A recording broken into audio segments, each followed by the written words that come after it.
Hello, my name is Simon Banks from Toolboy, and today I'm going to show you how to import your video from the flip camera into Final Cut Pro. First of all, I suggest you transfer the video from the camera onto your hard drive, either your main computer or an external drive, and you can do this by using the Share software. Basically just highlight a video you want to transfer, and down the bottom here you can transfer the video and it will save it to your computer. Okay, so once you've transferred the files onto your computer, I've made another folder here, and you can see that all the videos are in an MP4 format. Importing these files directly into Final Cut doesn't really work. Final Cut will see them, but it won't actually play them back very well. Okay, let's have a look how Final Cut actually handles the MP4 format. Here's a file I've imported earlier, and if I scrub through it, it looks okay. I can actually play back fine in Final Cut. The issue arises when I actually try to edit this onto my timeline. You get a red line, which means it's unrendered. Okay, sure, you can then render this no problem. Final Cut still plays it back. Now, you can keep editing, no problem. You get the red lines. You can keep rendering, which is a bit annoying over time, and it actually works. The problem is when you export the MP4 file out of Final Cut into QuickTime, the issues I have found that you get this annoying flash frames. The edits you thought were accurate were not. So, to edit the flip camera format into Final Cut without any issues, you have to transcode the format into QuickTime. And the program I like to use is a free download called MPEG Streamclip from www.squared5.com. If I find the files which I imported earlier from the flip camera, if I just drag one of these in, you can see MPEG Streamclip will play it back fine. You now want to export this or transcode it into a QuickTime movie. So you go to File, Quick Export to QuickTime. You'll then see this new menu, and we'll concentrate here on the compression. If you click down here, you'll see there are loads of different codecs. Now the one I like to use is an Apple ProRes format. This is something that Final Cut really likes. It's made by Apple, and it produces high quality files but also tries to keep the file size down. Now if you're using Final Cut Pro 6, you will not have all these ProRes options. You'll probably just see the 422 HQ and the 422. If you're using Final Cut Pro 7, you have these new options. One is 4444, 422 proxy and 442 LT. 4444 is a very extremely uncompressed high quality. LT is slightly lower than HQ, but again high quality but for a smaller file size. But considering the flip camera is not really what I call true HD or really high quality, I'm going to use the proxy. So I'm going to select that for the compression rate.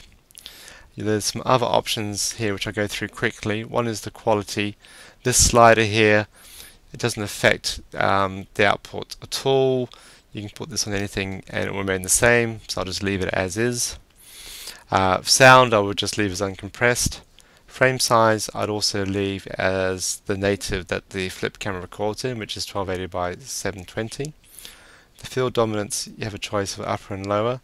Considering actually the flip camera actually is progressive, I would just leave it on upper, but I would deselect the interlace scaling because your movie is shot in progressive, you don't want it to be interlaced.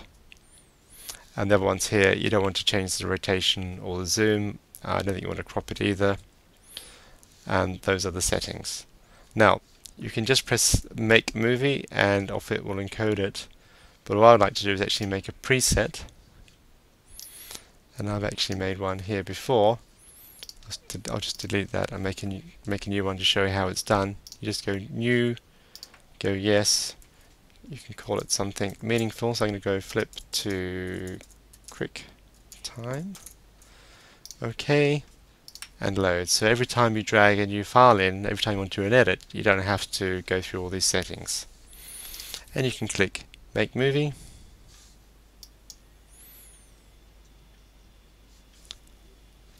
It will ask you where to save it.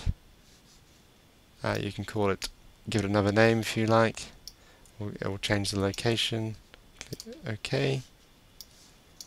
And off it encodes it. Depending on the size of the clip, it should go quite quickly. It should encode it quite quickly. Okay, so that's fine if you've only got one or two clips, but what happens if here I've got a folder here which has several clips in it? Well, there is a quick way of doing it, and that is called batch list. You can open up batch list from the list file at the top here. All you have to do is you add the files. So again, you navigate to where you've saved the files from the flip camera. You can select all the ones you want. I'm not going to select all of them because it will take a little while. I'll just select 4. I'm going to go to batch. It will ask you what you want to do with these files. I want to export them to QuickTime. I like to join all the files because when you're using the flip camera, every time you press the start and stop button, it records a separate clip each time. Now, if you're recording a long event and you've got potentially tens or 20s or even hundreds of different clips, when you're editing Final Cut, every time you want to look at one of those scenes, you have to double click it. So I like to make it basically one long movie, so it's easier to scrub through and to find what you want. So I'm going to click the join all the files. Click OK. It'll ask you for a destination folder, so I'm going to put Pro Res files. Go select. It will come up with what you want to encode it to. This has actually come up with what we've done before. Again, if you wanted to, you can press presets and navigate to the preset you want. Go load, and then click the button to batch. And it's almost ready. What you have to do now is go. And as you can see, it starts encoding the movies. And the amount of time it will take to encode the movies will obviously depend on how many files you have and how long the clip durations are. Okay, when the files are finished, you can then import this files directly into Final Cut Pro. I like to name my files something meaningful, rugby 2010, for example. I can drag this, import this straight into Final Cut now. If I double click on this, you can see that all the clips are now joined as one. If I create a new sequence now in my Final Cut project, I can now start editing these clips,